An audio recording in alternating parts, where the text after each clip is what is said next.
আসসালামু আলাইকুম সবাইকে। সো এইচএসসি 26 এর বাচ্চারা যারা এতদিন খুশি হচ্ছিল যে এইচএসসি পরীক্ষা 1 মাস পিছিয়ে গেছে, তাদের জন্য কিন্তু আজকে অলরেডি আমাদের রুটিন পাবলিশ হয়ে গেছে। সো রুটিনটা দেখে খুব একটা খুশি হওয়ার কথা না। কারণ আমরা যেটা দেখতে পেলাম যে পরীক্ষার মাঝখানে গ্যাপ কিন্তু খুবই কম। প্লাস হচ্ছে আমরা দেখতে পারলাম যে 1 মাসের মাঝখানে আমাদের পরীক্ষা মোটামুটি শেষ। 1 মাস কিংবা 35 দিনের মাঝখানে আরকি। ঠিক আছে? সো আজকের ভিডিওতে আমরা যেটা আলোচনা করব সেটা হচ্ছে আমাদের এই 1 মাসের পরীক্ষার জন্য আমাদের হাতে যে 2 মাস সময় আছে, এই 2 মাস সময় আমরা কিভাবে পড়াশোনা করব। প্লাস তোমাদের একটা রিয়েলিটি চেক দিব যে যারা এখনো খুশি আছো যে না না হাতে তো সময় আছে, 2 মাস সময় আছে, রিয়েলিটি চেক দিব। এরপরে আমরা যেটা করব সেটা একদম মাস ধরে ধরে মে মাস জুন মাসে কি পড়বো, কিভাবে পড়বো, কিভাবে রিভিশন ম্যাটেরিয়ালস তৈরি করতে হবে। তারপর সবার লাস্টে আমরা যেটা আলোচনা করবো যে কোন কোন জিনিস একদমই করা যাবে না। ঠিক আছে? সো ভিডিওটা একদম প্রথম থেকে লাস্ট পর্যন্ত দেখবা, ইনশাআল্লাহ কোনো না কোনো ভাবে তুমি আসলে বেনিফিটেড হবে আর কি। ঠিক আছে? তো চলো ভিডিওটা শুরু করা যাক। তো সবার আগে যেটা করব সেটা হচ্ছে তোমাকে একটা রিয়েলিটি চেক দিব। ঠিক আছে? রিয়েলিটি চেক, যে যারা ভাবতেছো হাতে অনেক সময় আছে, অনেক সময় না, অ্যাটলিস্ট হচ্ছে 2 মাস তো সময় আছে। সো 2 মাসে পরে ফুটায় ফেলবো। ঠিক আছে? সো তাদের জন্য আমি তোমাকে বলি যে দেখো, আমরা যদি চিন্তা করি আমাদের বাংলার আগে তো মোটামুটি কাইন্ড অফ 2 মাসই সময় আছে। বাংলা প্রথম পত্রের আগে, বাংলা সেকেন্ড পত্রের আগে যদি আমরা চিন্তা করি কয়দিন সময় আছে বলো তো? সময় আছে হচ্ছে একদিন। একদিন এটা আমি কিভাবে চিন্তা করতেছি, চিন্তা করো যে আমাদের 2 তারিখ পরীক্ষা শুরু না, আমাদের বাংলা সেকেন্ড পেপার পরীক্ষা হচ্ছে 4 তারিখ। তাহলে 2 তারিখ তুমি বাংলা প্রথম পত্র পরীক্ষা দিলা, এসে কিন্তু তোমার পড়তে ইচ্ছা করবে না, যদিও পড়তে হবে কিন্তু ইচ্ছা করবে না। সো ওইটারটা এফিসিয়েন্সি খুবই কম, ওই দিনের এফিসিয়েন্সি যেহেতু কম, এজন্য আমরা ওই দিনটা আসলে ধরলাম না, ওই দিনটা কি করলাম না, কাউন্ট করলাম না। এর মাঝখানে আমাদের যে সময়টা আছে সেটা হচ্ছে আমাদের 3 তারিখ সময় আছে, 3 তারিখ আর 4 তারিখ তো আমাদের পরীক্ষাই। তাহলে আমাদের হিসাবে মোটামুটি ধরা যায় যে একদিন সময় আছে। তাহলে একদিন যদি সময় থাকে, তারপর আমরা ইংলিশ ফার্স্ট পেপারের আগে কয়দিন সময় আছে? একদিন। ইংলিশ সেকেন্ড পেপার একদিন। আইসিডির আগে কয়দিন? 2 দিন। আইসিডিতে আমরা যেটা দেখতে পাইছিলাম এর আগের বছরে, এমসিকিউতে কিন্তু অনেক ধরাই দিছিল, ইভেন সিকিউতে ধরাই দিছিল। তাহলে এই আইসিডির আগে 2 দিন কিন্তু এমনিও কাম্য, এই আইসিডির আগে কি 2 দিন এমনিও লাগবে। এরপর আমরা যদি ফিজিক্স ফার্স্ট পেপারের কথা চিন্তা করি, দেখো ফিজিক্স নিয়ে যত ভয় পাও, ফিজিক্স যে এত কোশ্চেন ঘুরায় করে, কয়দিন টাইম পাচ্ছ? একদিন টাইম পাচ্ছ। তারপর ফিজিক্স সেকেন্ড পেপার একদিন। কেমিস্ট্রির আগে একটু ভালো টাইম পাচ্ছ, কেমিস্ট্রি আগে তোমার থিওরিটিক্যাল জিনিসপাতিও পড়তে হয়, মুখস্থ করতে হয়, এজন্য ভালোই টাইম দিচ্ছে, 3 দিন দিচ্ছে, 2 দিন দিচ্ছে। ঠিক আছে? বায়োলজির ক্ষেত্রে 4 দিন, এটাও বলা যায়। এই যে সেকেন্ড পেপারের জন্য কয়দিন টাইম পাচ্ছ? একদিন টাইম পাচ্ছ। ঠিক আছে? ম্যাথের ক্ষেত্রে 3 দিন একদিন, 3 দিন একদিন। তুমি চিন্তা করো 3 দিনটা খুব ভালো, হ্যাঁ 3 দিনটা খুব ভালো, ঠিক আছে। বাট এই যে সেকেন্ড পেপারের আগে যে একদিন গ্যাপ পাচ্ছ, তুমি এই একদিন কি পড়বা বলো তো? নতুন কিছু পড়তে পারবা? আগের কিছু পড়তে পারবা? কিচ্ছু করতে পারবা না, সিম্পলি জাস্ট রিভিশন দিতে পারবা। ব্যাপারটা বুঝতে পারছো? তাহলে এই যে আমাদের যে গ্যাপ অ্যানালাইসিসটা, এটা দেখে তুমি বুঝতে পারতেছো যে আমরা যে বলতেছিলাম না যে ভাই 2 মাস 30 দিন বাড়াই দিছে, কিংবা 2 মাস এখনো সময় আছে। বাট এই যে ধরো সাপোজ আমরা চিন্তা করলাম যে 7 জুনই পরীক্ষা হইতো, কি হইতো? 7 জুনই পরীক্ষা হইতো। সো দেখা যাচ্ছে যে আমাদের পরীক্ষার মাঝখানে গ্যাপটা দেখা যাচ্ছে 2 বা 3 দিন কিংবা 4 দিনও থাকতো। সো ওই 2 দিন 3 দিন 4 দিন থেকে দেখা যাচ্ছে যে আমাদের পরীক্ষা শেষ করতো সাপোজ হচ্ছে আগস্টের মাঝামাঝি, সাপোজ হচ্ছে 15ই আগস্ট শেষ করতো। ঠিক আছে? সবকিছু মিলে 15 আগস্ট শেষ করতো। এখন এই গ্যাপগুলা কমাই দিয়ে তোমাকে কি করছে জানো? জাস্ট হচ্ছে পরীক্ষাটা 1 মাস পিছিয়ে দিছে, হয়ে গেছে কত? 2 জুলাই। কত হয়ে গেছে? 2 জুলাই। আর পরীক্ষা কিন্তু ঠিক শেষ হচ্ছে কবে? শেষ হচ্ছে প্রায় 15ই আগস্টেই। ব্যাপারটা বুঝতে পারছো? প্রায় এইখানে আমাদের জাস্ট ওই পরীক্ষার মাঝখানে গ্যাপগুলা কমাই দিয়ে কি করছে জানো? পরীক্ষার আগে তোমাকে সময়টা বাড়াই দিছে। এখন কোনটা এফিশিয়েন্ট, কোনটা তোমার কাছে তোমার জন্য মনে হয় ভালো? কি মনে হয় তোমার? খুব সিম্পলি তুমি আমাকে যদি জিজ্ঞেস করো, আমি বুয়েটে লাস্ট টার্মে আছি। সো লাস্ট টার্মে আমাদের আসলে পরীক্ষা হচ্ছে 5টা। ঠিক আছে? সো পরীক্ষার মাঝখানে গ্যাপ থাকে কয়দিন করে জানো? 5 দিন কিংবা 6 দিন করে। ঠিক আছে? আচ্ছা, তোমাকে আমি একটু বুঝাই যে এই যে 5 দিন বা 6 দিন করে গ্যাপ আছে, এর আগে আমাদেরকে একটা টাইম দেয়, যেটাকে আমরা বলি হচ্ছে পিএল, যেটাকে আমরা কি বলি? পিএল। এই পিএলটা কয়দিন দেয় জানো? পিএলটা সাধারণত 2 দিন দেয়। এরপর দেখা যাচ্ছে আমরা আন্দোলন করে দেখা যাচ্ছে এটাকে বাড়াই দিই 3 সপ্তাহ, সরি 2 দিন 3 দিন না, কি বলছি, 2 সপ্তাহ দেয়। সো এটাকে আমরা বাড়াইটারে দেখা যাচ্ছে 3 সপ্তাহ কিংবা 4 সপ্তাহ, মানে 4 সপ্তাহ তো মানে 1 মাস, প্রায় 1 মাসের মতো আমরা একটা পিএল নিয়ে নেই। 1 মাসের মতো পিএল এ কি করি আমরা? পড়াশোনা করি। বাট এটা তো দিছে কিসের জন্য? পড়াশোনা করার জন্য। আমরা কি করি জানো? ট্যুর দেই। তারপর হচ্ছে আমি তো বাসায় চলে যাই। আমি তো অ্যাটলিস্ট বাসায় চলে যাই 1 সপ্তাহ কিংবা 2 সপ্তাহ, জাস্ট এমনি ঘুমাই কাটাই দেই কিংবা মজা করে কাটাই দিই। বাকি 2 সপ্তাহ দেখা যাচ্ছে একটু পড়াশোনা শুরু করি। ঠিক আছে? সো ওই পিএল এ আলটিমেটলি কিছুই পড়া হয় না। টু বি অনেস্ট, এই যে 1 মাসের একটা সময় পাই পরীক্ষার আগে, যেটা আসলে আমার পরীক্ষার জন্য পড়া উচিত ছিল, খুব একটা পড়া হয় না। আমাদের পড়া কখন হয় জানো? এটাকে আমরা বলেছি মিনি পিএল। এটাকে আমরা কি বলি জানো? Mini PL. মিনি পিএল কোনটা জানো? মিনি পিএল হচ্ছে পরীক্ষার আগে 4 দিন কিংবা 5 দিনের যে গ্যাপটা আছে না, ওই দিনে আসলে মেইনলি পড়া হয়। কারণ দেখো, তোমাকে যদি অফুরন্ত টাইম দেওয়া হয়, তোমার কাছে মনে হবে যে না আরো পরে গিয়ে পড়বো। বাট আমরা পড়া কখন হয় জানো? পরীক্ষার একদিন আগে দেখবে মাথায় এমন ফাস্ট কাজ করতেছে যে পড়তেই হবে। ব্যাপারটা বুঝতে পারছো? তাহলে আমাদের গ্যাপ দেওয়া উচিত ছিল কখন জানো? এই যে পরীক্ষাগুলোর আগে। বাট গ্যাপ দিছে কখন? গ্যাপ দিছে পরীক্ষার অনেক আগে, মানে বাংলা ফার্স্ট পার্টের আগে হচ্ছে গ্যাপ দিয়ে রাখছে। ওটা দিলে হবে না। তার মানে ব্যাপারটা যেটা হইছে যে এই সিনারিওতে আমাদের যেটা করতে হবে সেটা হচ্ছে আমরা পরীক্ষার মাঝে পড়বো ওইটা নিয়ে আসলে ওইটার উপর মানে ভরসাই করা যাবে না, পরীক্ষার জন্য কোনো কিছু জমায় রাখা যাবে না। যেটা করতে হবে সেটা হচ্ছে আমাদের মে মাস আছে, জুন মাস আছে, এটার মাঝখানে আমাদের এই যে সবগুলা সাবজেক্ট আছে না, সবগুলা সাবজেক্টের পড়া তো পড়তেই হবে, প্লাস রিভিশনও কমপ্লিট করে ফেলতে হবে। পড়া পড়তে হবে, রিভিশন কমপ্লিট করে ফেলতে হবে, এক্সাম দিয়ে ব্যাপারটাকে একটু শক্তপোক্ত করে ফেলতে হবে যে না আমরা মোটামুটি প্রস্তুত। এরপরে যে তোমার কি করতে হবে, জিনিসগুলোকে জাস্ট পরীক্ষার আগে জাস্ট একটু করে একটু রিভিশন দিয়ে দিতে হবে, ঠিক আছে? তো চলো এবার আমরা একটু শুরু করি যে আসলে আমাদের কিভাবে কিভাবে পড়াশোনা করা উচিত আর কি। সো রিভিশন প্যাটার্ন কেমন হবে? রিভিশন প্যাটার্নের মাঝখানে আমরা যদি চিন্তা করি, সো রিভিশন প্যাটার্নে আমাদের হাতে কয়দিন সময় আছে? 2 মাস। 2 মাসের মাঝখানে প্রথম যে মাসটা সেটা হচ্ছে আমাদের মে মাস সময় আছে। সাপোজ এপ্রিল মাস তো প্রায় শেষ। সো এপ্রিল মাসেটা আমি চিন্তা করলাম না, এপ্রিল মাস যদি চিন্তা করো তাহলে নিজের মতো করে একটু পড়ো আর কি, ঠিক আছে? সো এপ্রিল মাসের পরে আছে মে মাস। সো মে মাসের শুরুতে আমরা যেটা করবো সেটা হচ্ছে আমাদের ইম্পর্টেন্ট যে টপ চ্যাপ্টারগুলো আছে সেটা কমপ্লিট করে ফেলবো। কারণ কারণ ব্যাপারটা যেটা হইছে কি, মানে এখন তোমাকে যে চ্যাপ্টারগুলো পারো ওইগুলো দেখা যাবে পরীক্ষার আগে রিভিশন দিতে না পারার কারণে দেখা যাচ্ছে ওগুলো পারতেছো না। ব্যাপারটা বুঝতে পারছো? তো এখন যে চ্যাপ্টারগুলো পারো ওগুলো এমন ভাবে পারতে হবে যেন পরীক্ষার আগে আমি রিভিশন না দিলেও যাতে আমি ওখানে পরীক্ষার হলে যে আনসার করতে পারি। তুমি দেখবা যে অনেক টপার আছে। ইভেন আমরাও যখন অ্যাডমিশন দিছি না, কোনো একটা ম্যাথকে কোনো একটা টপিককে এত ভালো করে পড়ছি যে পরীক্ষার আগে দেখা যাচ্ছে যে টাইমই নাই, পরীক্ষার আগে রিভিশন দেওয়ার টাইমই নাই, তারপরে দেখা যাচ্ছে ওইটা আমি পরীক্ষার হলে গেলে আনসার করে আসতে পারতেছি। এটা কেন হইছে? বারবার প্র্যাকটিস করার কারণে, বারবার এক্সাম দেওয়ার কারণে, ঠিক আছে? অ্যাডমিশন টাইমে গেলে যেটা দেখতে পাওয়া যে দেখবা যে এই এক্সামগুলোর মাঝখানে ঢাকা ভার্সিটি, মেডিকেল এগুলোর মাঝখানে দেখবা যে টাইমই পাবা না, রিভিশন কখন দিবা, কখন পড়বা, টাইমই পাবা না। তো এটা যেটা করতে হয় আগে থেকে একটু অভ্যস্ত করে নিতে হয়, ঠিক আছে? সো অভ্যস্ত করার জন্য সবার আগে কি করতে হবে, ইম্পর্টেন্ট যে চ্যাপ্টারগুলো আছে না ওইগুলো সবগুলো শেষ করে ফেলতে হবে। ইম্পর্টেন্ট চ্যাপ্টার কিভাবে বুঝবা? খুব সিম্পল কথা, তুমি যদি আমাদের ক্যাপস্টোন রিভিশন প্রোগ্রামে থাকো বা যে কোনো প্রোগ্রামে থাকো, সারা ইজিলি তোমাকে বলে দিবে যে এই চ্যাপ্টার থেকে খুব ইজিলি আনসার করা যায়। ইভেন আমাদের গাইডলাইনেও তো আমরা বলি। এর পাশাপাশি তুমি যেটা করতে পারো সেটা হচ্ছে আমাদের টেস্ট পেপারে বোর্ড কোশ্চেনগুলো দেখবা। বোর্ড কোশ্চেনগুলোতে দেখবা যে ইম্পর্টেন্ট চ্যাপ্টার মানে চ্যাপ্টার থেকে কখন প্রতিটা বোর্ডে কোথাও না কোথাও কোশ্চেন আসে, এন্ড কোশ্চেনগুলো সহজ আসে। কোশ্চেনগুলো কি সহজ আসে, তাহলে এইগুলোর মাঝখানে কোনটা থাকবে? এইগুলোর মাঝখানে তোমার যদি এমন হয় যে তুমি সিলেবাস হচ্ছে কি বলতো 60 থেকে 70% কমপ্লিট, 60 থেকে কি বলতো 70% কমপ্লিট আছে, তাহলে তুমি যেটা করবা কি জানো, এখানে 60 থেকে 70% যেটা কমপ্লিট আছে ওটা তো পড়বা, এর বাইরে একটু চেষ্টা করবা বাকি 10%, 10%-এর মধ্যে সাপোজ একটা বা দুইটা চ্যাপ্টার আসবে, ওই একটা বা দুইটা চ্যাপ্টার তোমার কমপ্লিট করে ফেলা, ঠিক আছে? একটা বা দুইটা চ্যাপ্টার যেটা বেশি ইম্পর্টেন্ট সেটা বা বেশি ইম্পর্টেন্ট প্লাস হচ্ছে সহজ, ওটা তোমার কমপ্লিট করে ফেলা। এন্ড কমপ্লিট করবা কিভাবে, চলো এবার আলোচনা করি যে আমাদের ফ্লোটা কেমন হবে, ঠিক আছে?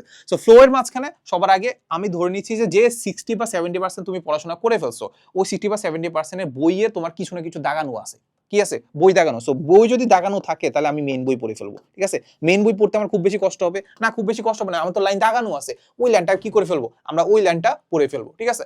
এখন ধরলাম তোমার আসলে মেইন বই দাগানো নাই, তাহলে কি করার আছে? খুব সিম্পল কথা, স্যার যা পড়াইছে এটা নোট করছো কিনা, যদি নোট না করো তাহলে স্যারের যে লেকচার নোটটা আছে ওইটা এখন পড়ো, স্যার যে লেকচার নোটটা আছে না ওইটাই পড়ো, এছাড়া আসলে তোমার আসলে কি নাই, বিকল্প কোনো ওয়ে নাই। তাহলে সবার আগে আমি যেটা কি করলাম বলতো, সবার আগে হচ্ছে আমাদের মেইন বই পড়লাম, মেইন বইয়ের পরে আমি যেটা করলাম সেটা হচ্ছে আমাদের লেকচার নোট। তাহলে এই দুইটার মাঝখানে যদি তুমি মেইন বই পড়ে ফেলো তাহলে আমাদের লেকচার নোট পড়ার কিন্তু কোনো দরকার পড়তেছে না, মেইন বই পড়ে ফেলে লেকচার নোট পড়ার কোনো দরকার পড়তেছে না। বাট তোমার কাছে যদি মেইন বই দাগানো না থাকে তাহলে মেইন বই এখন পড়তে যাবা না, মেইন বই কি করতে যাবা না, পড়তে যাবা না, যেটা করবা সেটা হচ্ছে আমাদের লেকচার নোটটা পড়ে ফেলবা, ঠিক আছে? লেকচার নোটটা পড়ার আগে তুমি যেটা করতে পারো সেটা হচ্ছে যদি স্যারের ক্লাসটা করে ফেলো, সাপোজ তুমি অনলাইন কোর্সে আসো বা অফলাইন কোর্সে আসো, ইটস আপ টু ইউ।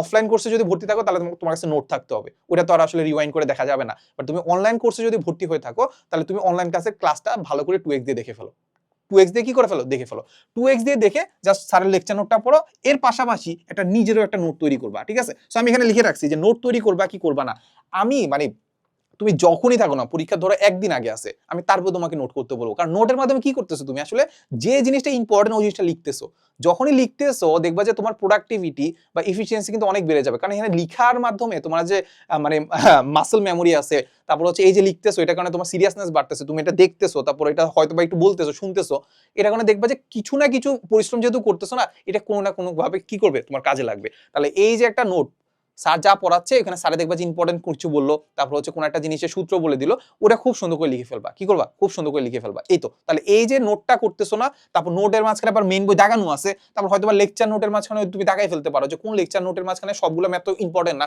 সবগুলো ম্যাথে তুমি হচ্ছে ভুলও করো না, তাহলে কোন ম্যাথগুলোতে ভুল করতেছো এটা যদি দাগাই ফেলতে পারো তাহলে দেখা যাচ্ছে এইটাও তোমার একটা কি কাজ করবে, রিভিশন ম্যাটেরিয়াল হিসেবে কাজ করবে, ঠিক আছে? এরপরে নোটটা পড়ার পরে সবার পরে দেখবা সেটা হচ্ছে আমাদের টেস্ট পেপার, সবার পরে না, এটা সবচেয়ে ইম্পর্টেন্ট, কিন্তু আমরা যখন ক্লাস নেই ওই ক্লাসের হচ্ছে ম্যাটেরিয়ালসের মধ্যে সবচেয়ে ইম্পর্টেন্ট জিনিস থাকে টেস্ট পেপার। তাহলে ক্লাসের নোটের মাধ্যমে দেখবে যে টেস্ট পেপার অনেকটাই অ্যানালাইসিস হয়ে গেছে, অনেকটা তোমার সলভ হয়ে গেছে। এরপর তুমি যখন টেস্ট পেপার সলভ করতে যাবা দেখবা মেজরিটি জিনিস তুমি পারো।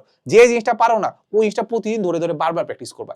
একটা জিনিস পারো না তুমি বারবার দেখবে এটা, কি দেখবা বারবার দেখবা, বারবার দেখে দেখবা যে মানে একটা জিনিস সাপোজ হচ্ছে 1 + 1 = 2, এটা তুমি একদিন পারো নাই, 10 দিন দেখবা, 10 দিন দেখলে কি পারবা না? পারবা না। 20 দিন দেখলে পারবা না? পারবা না।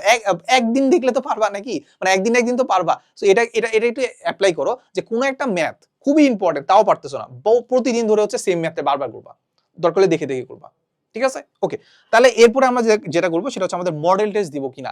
আমার কাছে পার্সোনালি মনে হয় যে কোনো অফলাইন ব্যাচে এখন মডেল টেস্ট তুমি দেওয়া শুরু করো। তোমার যদি মনে হয় যে না তুমি আসলে অফলাইনে তুমি কভার করতে পারবে না, তাহলে আমার কাছে মনে হয় যে পার্সোনালি যদি অনলাইনে কোথাও যে একদম রুটিন ওয়াইজ যে এক্সাম নিচ্ছে তাহলে সেখানে ভর্তি হয়ে যাওয়া উচিত। কারণ কি এখন যেটা করতে হবে, যেটা বললাম যে কোনো যে জিনিসটা তুমি পারো সেটা বেশি বেশি করে প্র্যাকটিস করতে হবে। এর পাশাপাশি যেটা করতে হবে কি বলতো, তোমার তুমি যে পারতেছো সেটা হচ্ছে এক্সাম হলে পারতেছো সেটা কিন্তু ডিফারেন্ট আছে। তুমি পারা আর এক্সাম হলে পারা কিন্তু ডিফারেন্ট আছে। সো এক্সাম হলে পারতেছো সেটার মাধ্যমে তোমার একটা রুটিন ওয়াইজ পড়াশোনা হচ্ছে। আবার এমনও দেখা গেছে যে সাপোজ হচ্ছে আমি যেমন উদ্ভাসে মডেল টেস্টে ভর্তি ছিলাম, এমনও দেখা গেছে যে কোনো একটা চ্যাপ্টারের হয়তো রুটিন দেওয়া আছে, আমি ওই চ্যাপ্টারটা পড়ি নাই, এর আগে কোনো পড়ি নাই, একাডেমিক আমি স্কিপ করে আসছি। তাহলে ওইটা যদি আমি নতুন করে পড়তে যাই তাহলে আমার কি মানে টাইম আছে কি, আমার একদিন সময় আছে ওই মডেল টেস্টের আগে, তাহলে আমি এটা কি পারবো না। এখন এর আগে আমার কিছু গ্যাপ আছে, এখন আমি ওই গ্যাপটা ফিল আপ করবো নাকি এখানে নতুন একটা চ্যাপ্টার ধরবো। আমার কাছে পার্সোনালি মনে হয়েছে যে নতুন একটা চ্যাপ্টার ধরাচ্ছে আগের গ্যাপটা ফিল আপ করা, আগের কোনো একটা চ্যাপ্টারের গ্যাপ ফিল আপ করা। তো আগের কোনো একটা চ্যাপ্টারের গ্যাপ ফিল আপ করলাম, তাহলে এইখানে যে মডেল টেস্টে পড়াটা কি আমি পড়ি নাই, সমস্যা নাই, আমি মডেল টেস্ট দিতে চলে যাবো। মডেল টেস্ট দিতে গিয়ে দেখবো যে আননোন জিনিস যেটা আমি পড়ি নাই ওই জিনিসটা আমি সলভ করতে পারতেছি কিনা, কিংবা অ্যাটলিস্ট তুমি তো ওইখান থেকে জানতেছো যে ওই চ্যাপ্টার থেকে কি কি আসতেছে, ব্যাপারটা বুঝতে পারছো? তো এইটা যদি করতে পারো দেখবে যে কোনো একটা জিনিস এমনও হইতে পারে যে ওই চ্যাপ্টার তুমি পারো কিন্তু তুমি ওই দিন পড়ে যাও নাই, কারণ কি তোমার এর আগে গ্যাপটা ফিল আপ করতে হয়েছে বা অন্য কোনো তুমি পড়া পড়ছো। এটা মানে কি হচ্ছে বলতো, না পড়ে পরীক্ষা দেওয়ার যে অভ্যাসটা সেটা তৈরি হতেছে।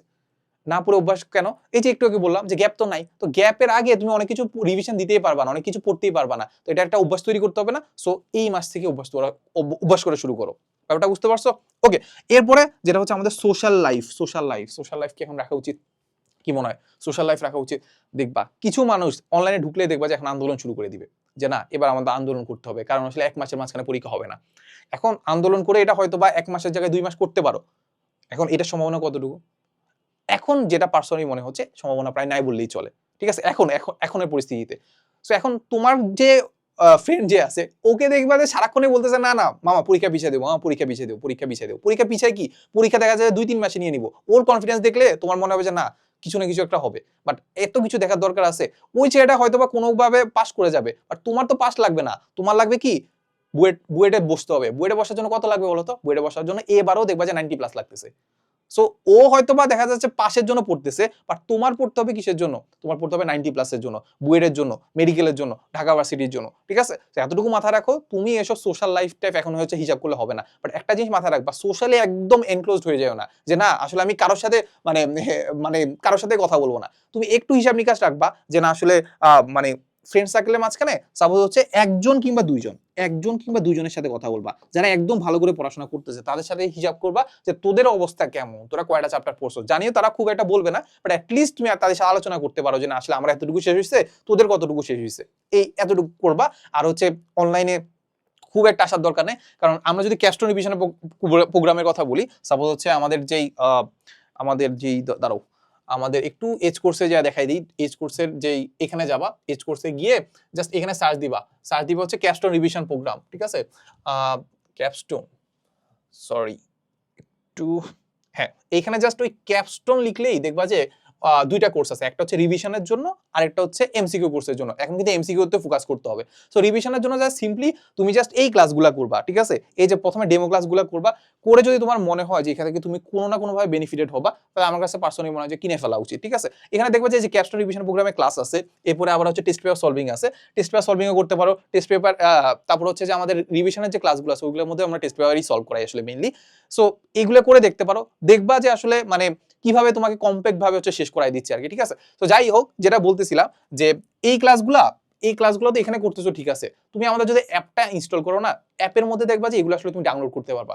ডাউনলোড করলে কি হবে, তুমি যদি নেট অফ করে রাখো কিংবা সোশ্যাল মিডিয়া সবকিছু থেকে অফ রাখো, তারপরে দেখবা তুমি ক্লাস করতে পারতেছো। ব্যাপারটা বুঝতে পারছো? সো সোশ্যাল মিডিয়া তো রাখবাই, রাখবা বলতে কি, তুমি তো আসলে মানে 2 মাস হচ্ছে একদম ডিঅ্যাক্টিভেট করে রাখা আসলে মানুষের পক্ষে এখনো খুব একটা সম্ভব না, যদি না খুব বেশি আতেল হয়ে থাকো। বাট এই যে নিয়মিত যে ডিঅ্যাক্টিভেট করা, অ্যাক্টিভেট করা, এটার একটু অভ্যাসটা তৈরি করতে হবে, মানে নিয়মিত ডিঅ্যাক্টিভেট করা অভ্যাসটা তৈরি করতে হবে। ব্যাপারটা বুঝতে পারছো? ওকে, সো চলো এবার আমরা যদি জুনের কথা চিন্তা করি, মে শেষ, এবার জুনে যাই। জুনে কি করবা?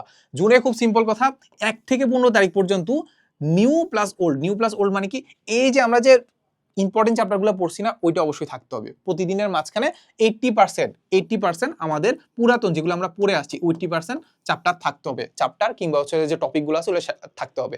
আর এই মে জুনের রুটিনটা নিজের একটু তৈরি করে ফেলো, যদি চাও তাহলে একটু কমেন্টে জানাও, আমি নিজে হচ্ছে এই 2 মাসের একটা রুটিন তোমাকে তৈরি করে দিব না, বা মাস্টার প্ল্যান তৈরি করে দিব না, ঠিক আছে? তো যেটা বললাম যে 80% তোমার হচ্ছে আগের পড়া থাকতে হবে, আগের পড়াগুলোর চ্যাপ্টারগুলো থাকতে হবে রিভিশন টাইপের। আর বাকি 20% যেটা আছে বা 20% সময় যেটা করবা সেটা হচ্ছে নতুন চ্যাপ্টার পড়বা। তোমার 60 বা 70% থেকে তুমি হয়তো বা 80% গেছো, বাকি আরেকটু 10% একটু আগাবা, ঠিক আছে? হয়তো বা একটা চ্যাপ্টার কিংবা 2টা চ্যাপ্টার একটু নতুন করে পড়ার চেষ্টা করবা। ব্যাপারটা বুঝছো? ওকে, সো এরপরে আমরা যেটা করব সেটা হচ্ছে আমাদের 15 থেকে 28 আমরা যেটা করব সেটা হচ্ছে শুধুমাত্র ওল্ড মানে কি, যেগুলো আমাদের ইম্পর্টেন্ট চ্যাপ্টার ওইগুলো আমরা শেষ করব। কি করব? ওল্ড চ্যাপ্টারগুলো আমরা শেষ করার চেষ্টা করব, ঠিক আছে? এখন এরপরে যেটা করব সেটা হচ্ছে, আর তেমন কিছু বলার নাই, এরপরে তো আমরা রিভিশন শুরুই করে ফেলবো। এরপরে এই যে আমরা যে নোটগুলো করলাম না, এই নোটগুলাই বারবার আমরা পড়তে থাকবো। মেন বইয়ে যে দাগানো লাইনগুলো এগুলো একবার দেখলাম, এরপরে হচ্ছে লেকচার নোট যদি থাকে, দরকার না থাকলো আমার নোটে যদি লেখা থাকে নোটগুলো পড়লাম, এরপরে জাস্ট টেস্ট পেপারে দাগানো যে ম্যাথগুলো আছে ওগুলো আমরা সলভ করে যাবো, ঠিক আছে? এরপরে আমরা বাংলা পরীক্ষা দিব, বাংলা পরীক্ষা দেওয়ার পরে এরপরে লাস্টলি বাংলা পরীক্ষা মানে 28-এর পরে তো আসলে বাংলার জন্যই পড়তে হবে, বাংলা ফার্স্ট পেপারের জন্য পড়তে হবে। এরপরে লাস্টে একটা জিনিস হচ্ছে এখানে এক্সাম দেওয়া। জুন মাসে তোমাকে যত বেশি পারো তত বেশি এক্সাম দিতে হবে। কারণ কি বলতো, আমরা এই যে একদিন গ্যাপে যে এক্সামটা আছে, এটা যদি প্রথমবার দিতে যাও না, দেখবা হোঁচট খাবাই। ইভেন তুমি একটা এক্সাম দিয়ে দেখো হোঁচট খাচ্ছ, পরের বার দিচ্ছ হোঁচট খাচ্ছ। এই যে হোঁচট খাওয়ার যে অভ্যাসটা আছে সেটাও একটু তৈরি করতে হবে, বা অ্যাটলিস্ট মেন্টালি যে স্টেবল থাকতে হয় সেটা তুমি এখান থেকে জুন মাসে এক্সাম দিয়ে হচ্ছে নিজেকে হচ্ছে স্টেবল করে ফেলো, যে আমি এক্সাম মানে একদিন এক্সাম দেওয়ার পরে যে একটু রেস্ট না নিয়ে আমাকে পড়তে হবে, এরপর হালকা একটু রেস্ট নিয়ে আবার পরের দিন পড়তে হবে, এই অভ্যাসটা একটু অ্যাটলিস্ট করার চেষ্টা করো জুন মাসে। বুঝছো ব্যাপারটা? সো এক্সাম যত বেশি পারো তত দিতে থাকো। এরপরে সবার লাস্টে আমরা যেটা আলোচনা করবো সেটা হচ্ছে আমাদের এই 2 মাসে কি করা যাবে না, এটা মোটামুটি তোমরা জানো। তারপরে আসলে আমরা একটু ডিটেইলস আলোচনা, কারণ এই লাস্ট মোমেন্টে যেটা হয় কি, আমরা অনেক বেশি প্যানিক করি, কি করা যাবে না, কি করব, মানে সারাক্ষণ আসলে কি করতে থাকি, মানে দ্বিধাদ্বন্দ্বে ভুগতে থাকি আর কি, ঠিক আছে? তো যেটা হচ্ছে, প্রথম কথা হচ্ছে সোশ্যাল মিডিয়া রাখা যাবে না, সোশ্যাল মিডিয়া কোনোভাবে রাখা যাবে না। যত বেশি দিন ডিএক্টিভেট রাখা যায় তত ভালো। তোমার আব্বু আম্মুকে ফোনটা দিয়ে দাও যে আমি আসলে আজকে এত ঘন্টা আমি পড়বো, এতটা থেকে এতটা ঘন্টা পড়বো, এরপরে আমাকে যে মোবাইলটা দিবা যদি আমি চাই, এর মাঝখানে যদি আমি চাই তাহলে আমাকে একদমই দিবা না। তাহলে অ্যাটলিস্ট আমার কয় ঘন্টা করে পড়তে হবে? অ্যাটলিস্ট আমার 12 ঘন্টা এভারেজ পড়া উচিত, 12 ঘন্টা প্লাস পড়া উচিত, ঠিক আছে? 12 ঘন্টা পড়া যায়, 12 ঘন্টা ইজিলি পড়া যায়। তারপরে যে আমরা একাডেমিক ডিটেইলস ক্লাস এখন করতে যাব না, এই যে আমি একটা নতুন যে বলতেছিলাম না যে 60-70% এর মধ্যে 10% একটু নতুন চ্যাপ্টার পড়া যেতে পারে, তারপরে এই যে নিউ প্লাস ওল্ড নতুন চ্যাপ্টার পড়া যেতে পারে, এই নতুন যে চ্যাপ্টারগুলো আছে না এগুলো আমি একাডেমিক ডিটেইলস ক্লাস দেখে করব না, আমি যেটা করব যে রিভিশন ক্লাসটা আছে না সেই ক্লাসটাই করব। থাকবা রিভিশন ক্লাসও দেখবা তোমাকে স্যার সুন্দর করে বলে দিবে যে এই হচ্ছে সূত্রটা, এই যদি সূত্র হয় এটা এই কেসের জন্য হচ্ছে, এইবার আমরা টেস্ট পেপার দেখো তো এই রিলেটেড আমরা ম্যাথ করে ফেলি, ঠিক আছে? এইখান থেকে তুমি একটু হলেও তোমার একটু বেশি ক্লিয়ার হবে, পুরোপুরি ক্লিয়ার হবে না জানি। এখনো অনেকে জিজ্ঞেস করবা যে ভাই রিভিশন ক্লাসটা করলে আমার বেসিক ক্লিয়ার হচ্ছে কিনা। কিছু করার নাই ভাই, এখন তো তোমার টাইম নাই ভাই। তুমি যদি এই একাডেমি ডিটেইলস ক্লাস করতে চাও, যেমন আমাদের প্রত্যেকটা চ্যাপ্টারে ডিটেইলস ক্লাস হচ্ছে প্রায় 10 ঘন্টা করে করবা, করে দেখবা যে আর কোনো স্ট্যামিনা পাবা না, এক তো রিভিশনও দিতে পারতেছো না, নতুন আর কোনো চ্যাপ্টার পড়তে পারবা না। বাট এখন যত বেশি চ্যাপ্টার কভার আপ করতে পারো, ভালোভাবে কভার আপ করতে পারো, তত তোমার জন্য ভালো। সো একাডেমিক ক্লাস করতে যাবা না, যেটা করবা সেটা হচ্ছে আমাদের রিভিশন ক্লাস করতে যাবা, ঠিক আছে? ওকে, এরপরে যেটা হচ্ছে হাতে হাতে না করা, এখন অনেকে যেটা করবে সেটা হচ্ছে আমরা টেস্ট পেপার দেখে চলে যাবো, টেস্ট পেপার এই হচ্ছে ম্যাথ, এই ম্যাথ আসছে এইভাবে করে, পরের লাইন হচ্ছে এটা, ওইখানে তো অলরেডি করা আছে ভাই, ওটা তো দেখে তোমার আসলে সাবকনশিয়াস মাইন্ড ইজিলি চলে আসবে না, এটা পরে এটা আসবে। পরীক্ষার হলে তো তোমার নিজে করতে হবে, ওইখানে তো আর কেউ করে দিচ্ছে না। সো অবশ্যই তোমার হাতে হাতে করতে হবে, আর আমি যেটা বললাম যে হাতে হাতে যত করবা তত প্রোডাক্টিভিটি তত বাড়বে। বুঝছো ব্যাপারটা? ওকে, এরপরে হচ্ছে আমাদের টেস্ট পেপার মুখস্থ করা যাবে না। এখন দেখবা যে অনেক ভাইয়া বলবে যে ভাই মানে কিছু তো করার নাই, মুখস্থ করে যাও। আমি খুব সিম্পল কথা, আমি টেস্ট পেপার অ্যানালাইসিসের অনেকগুলো ভিডিও বানাইছি, ওগুলোর মাঝখানে আমি তোমাকে ফিজিক্সের ক্ষেত্রে অ্যাটলিস্ট দেখাইছি যে ফিজিক্সের কোশ্চেন তো ওরা হুবহু আসছে, হুবহু সেম আসছে, তুমি মেইন সূত্র জাস্ট পরীক্ষার হলে যে বইতে যে সূত্রটা আছে ওই সূত্রটা মুখস্থ করে যদি আনসার মানে ওইখানে যদি বসাইতে চাও পারবা না। ওখানে একটু হলেও তোমার থিঙ্কিং আছে, একটু হলেও চিন্তা করতে হয়। সো টেস্ট পেপার মুখস্থ করবো কখন? সাপোজ হচ্ছে কেমিস্ট্রির ক্ষেত্রে অনেক জিনিস মুখস্থ আছে, দেখবা যে সেম কোশ্চেন বারবার আসছে, ওটা মুখস্থ করা যায়, বাট ফিজিক্সের কিন্তু ইজিলি মুখস্থ করা যায় না। সো ফিজিক্সের ক্ষেত্রে 10টা চ্যাপ্টারের মধ্যে যদি 5টা চ্যাপ্টারও পারো, ভালো করে পড়ো, ভালো করে একদম রিভিশন ক্লাস টাস হাবিজাবি সবকিছু পড়ে ভালো করে পড়ো, বাট বেশি কাভার আপ করতে চাইও না। বাট যেগুলো মুখস্থ জিনিসপাতি ওগুলো মুখস্থ করতে পারো, ওগুলো একদম মুখস্থ করে দেখবা যে এখানে আমি দেখছি যে জৈব যৌগ আমার খুব মানে কি বলবো হজবরল অবস্থা ছিল, মানে খাপছা হয়ে পড়ছে, বুঝছো, এখান থেকে একটু পড়ছে, এখান থেকে পড়ছে, কিভাবে পড়তে হয় গুছা আমি পড়তে পারি নাই, ঠিক আছে। পরে এইচএসসির আগে আমি জাস্ট হচ্ছে টেস্ট পেপারটা ঘাটছি, দেখলাম যে না একই জিনিস বারবার আসতেছে ভাই, যে ওজনীকরণটা বারবার আসতেছে, ঠিক আছে, এটা থেকে এটা তৈরি করতে দেখবা বারবার আসতেছে। তো এটা দেখে তোমার একটু মনের মধ্যে একটু কি হবে, ভালো লাগে কাজ করবে, যে না এই যে টপিকটা আমি যদি একবার পড়ে ফেলতে পারি তাহলেই হচ্ছে, ঠিক আছে, এই টপিকটা দরকার হলে মুখস্থ করে চলে গেলাম, ব্যাপারটা বুঝছো? ওকে, এরপরে লাস্টলি সেটা হচ্ছে আমাদের এই যে এক্সাম গ্যাপের জন্য পড়া না জমানো, ঠিক আছে, পড়া জমানো যাবে না, ঠিক আছে, এটা আসলে বলার তেমন কিছু নেই ভাই, আমরা গ্যাপ দেখে বুঝতে পারতেছি। দেখো তো গ্যাপ দেখে মনে হয় এখানে কোথাও তুমি পড়াশোনা রাখতে পারবা যে না, যে ভাই এই দিন আমি আসলে পড়বো না। যেমন তুমি চিন্তা করো, তোমার মনে হতে পারে যে কেমিস্ট্রি ফার্স্ট পেপার আগে 3 দিন সময় আছে ভাই, কেমিস্ট্রি ফার্স্ট পেপার যদি না পড়ি তাহলে তো হবে, এমন তো না। দেখো কেমিস্ট্রি সেকেন্ড পেপারের আগে 2 দিন আছে, তাহলে সেকেন্ড পেপারে পড়াটা তো এখানে পড়তে হবে ভাই, 3 দিনে পড়তে হবে। কিন্তু ইভেন তুমি কেমিস্ট্রির কথা বাদ দাও, এই যে ধরো বায়োলজির কথা চিন্তা করো, দেখো বায়োলজির ফার্স্ট পেপার যেটা আছে, ফার্স্ট পেপারের আগে 4 দিন বন্ধ আছে, আরে অনেক বেশি আছে, কিন্তু এই যে সেকেন্ড পেপারের আগে যে একদিন বন্ধ আছে, এইটার পড়াটা তো এখানে একটু পড়তে হবে, পড়তে হবে না? পড়তে তো হবে, কারণ দেখো তো এই যে বায়োলজির আগে এতদিন তুমি বায়োলজি পড়তেছো না, এতদিন কি বায়োলজি পড়তেছো না, পড়ছো কি এর আগের মাসে, মানে জুন মাসে, তাহলে এখানে বায়োলজি ভুলে যাবা না?